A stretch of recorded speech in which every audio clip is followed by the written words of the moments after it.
What's going on, everyone? Juicebags here, and welcome back to some Dungeon Defenders 2. Making my way through another Ancient Power reset, and this time through, I'm trying to focus mainly on the Squire's Ballista and the Mystic's Vipers. So we're going to be going harpoons and snakes here on this one, and we are on the Forest Crossroads, floor number 60. Let's go ahead and get things started. Now, first off on those snakes, as with everything, I'm using throwaway relics. I've got anti-melee and crit damage servo. I would kind of like to actually have defense range on these, but, you know, that's what I've got. And going with destruction, defense rate, and split vipers. And then I'm going to be throwing some serpent coils in the mix with defense rate, destruction, and deadly strikes with that bad boy there. Now, also using the Ballistas pretty heavily with crit damage servo and piercer servo on that relic, with destruction, defense rate, and splody harpoon. Let's see here. See, we got a front line lane here with power block, and then we got headstrong EMPs. Do we have assassins? Yeah, we've got headstrong assassins right there. That will be nice and fun. Let's see. First off, we've got 800 DU in 4 lanes. So we got, if we evened it out, we've got a straight up 200 DU per lane, which is going to be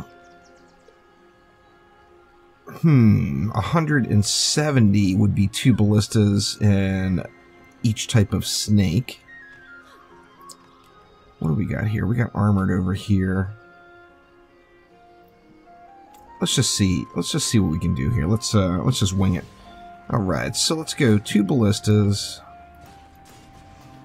Do I have any ranged mobs here? No, that one's front line. 2 ballistas, 2 snakes. We'll go with a split viper and a serpent coil. Let's put the serpent coil right about, say, there. See, and then here we've got this Omega Squad Alpha lane with armored. Now, it does have hex throwers, and it's got pilot on, so I do think I'm going to add something else to the mix on this lane, but we've got armored, so using the ballistas is not necessarily a great idea, as it's going to take reduced, the enemies will take reduced damage from those ballistas. So let's go, let's see, let's go with a snake here. Let's put another snake over here to start catching them a little bit sooner. We'll go with a serpent's coil there. And then since we're going to be taking increased damage for conditions, let's add a poison dart tower in on this lane. Now on the PDT, I'm using piercer servo and anti-chaos with vampiric defense rate and destruction, just a throwaway item once again. Okay, we've got Omega Squad Gamma here. We can go straight up. Actually, it's got pilot on here. I've got double pilot on lanes. Well, I mean, we've got pilot on. I might as well just throw another poison dart tower here while I'm at it. Get a condition going there. And then I think for this lane we will do 2 ballistas. We want to go with a snake too? Well, I mean, why not?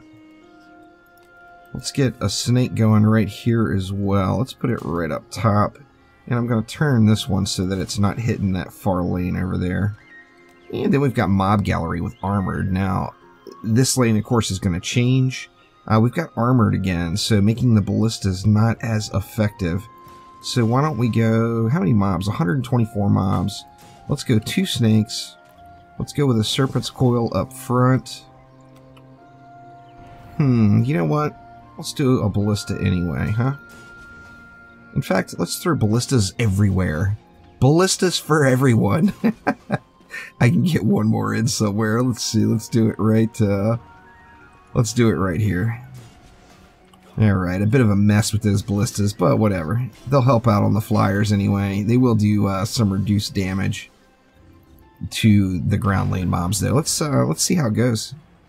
I am a little concerned about this lane, particularly with the flyers dive bombing. I got a feeling my Serpent's Coil could be going bye-byes. We will see here soon enough. All these other lanes working. So far, so good. Now, there's one distinct problem with using the Vipers, and that is only one beam can hit a target at a time. So, like, if I put 10 Vipers down here and there was only one mob, there's only one beam that's going to fire. And that is where it makes the Vipers kind of inferior to something, another 30 DU defense like a cannonball. Because a cannonball, you put 10 cannonballs down, all 10 cannons are going to go boom boom on the baddies' faces. Not the case with the Vipers. And that's, I'm hoping maybe Trendy will adjust that down the way. At least make it like bees, where up to 3 of them can attack a target. I think that would make that a much more viable defense. Because it is really strong. I mean, it hits hard.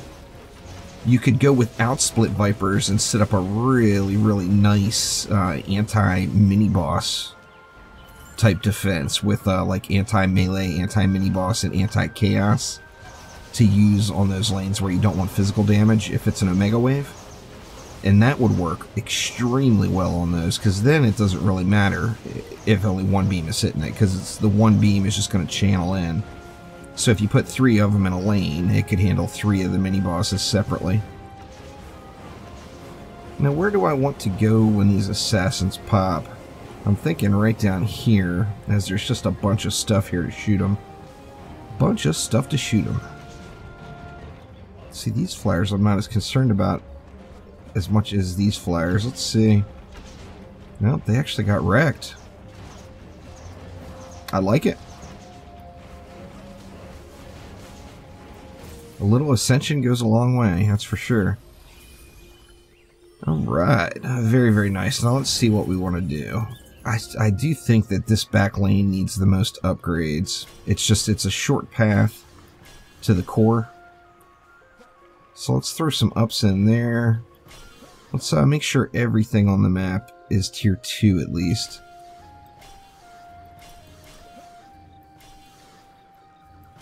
Alright, looking good there. And what else? 200 left. Why don't we just go right here with it. And let's get wave 2 rolling. So this is turning out to be... well, I mean, that was only one wave. I don't want to jump to conclusions, but... it seems like it went really, really smooth, considering I had all of these non-physical lanes. And throwing ballistas on those, the ballistas are automatically doing half damage.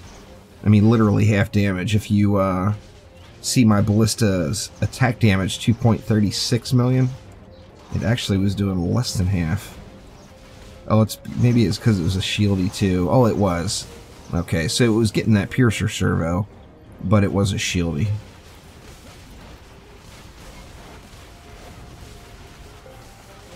This lane could probably sustain itself with a little frostfire, because it is a heavy lane. Let's check it out.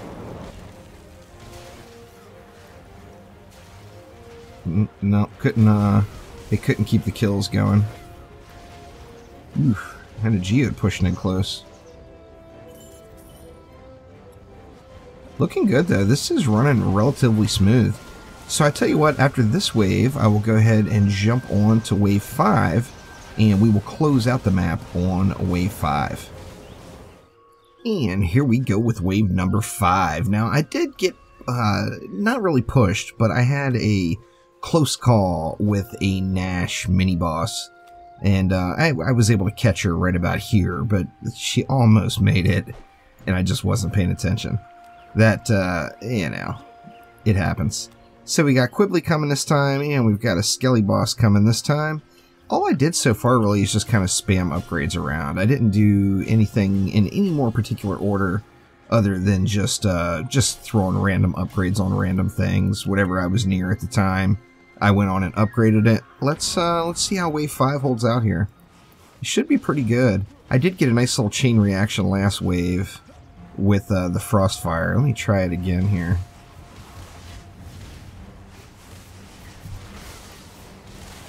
See if we can get it to chain all the way up the lane.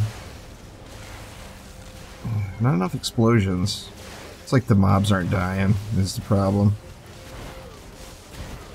Let's see, that campaign level mod is not helping me out.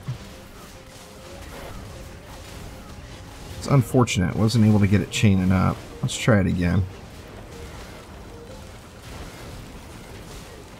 Just spray into the front of the pack and see how far back in the pack it can reach.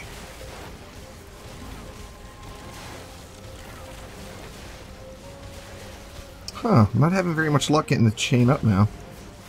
Sometimes you can make it follow the path all the way back up to the spawn, and that's pretty awesome to watch. It reminds me of the old, extremely overpowered, exploding poison way back in the day.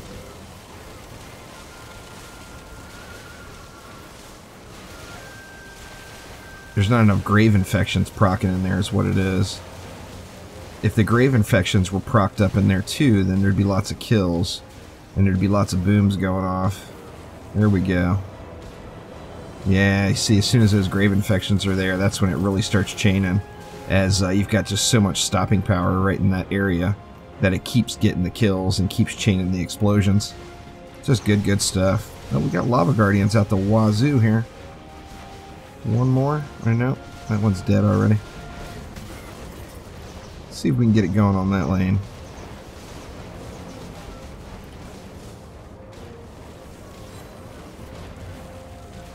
Just incredible stuff. I can't wait to see the new poison mod when it hits and see exactly what we're able to do with that. But I'm hoping we can do some really neat, powerful things with that as well.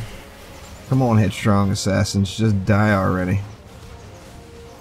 Boy, they like to be fussy.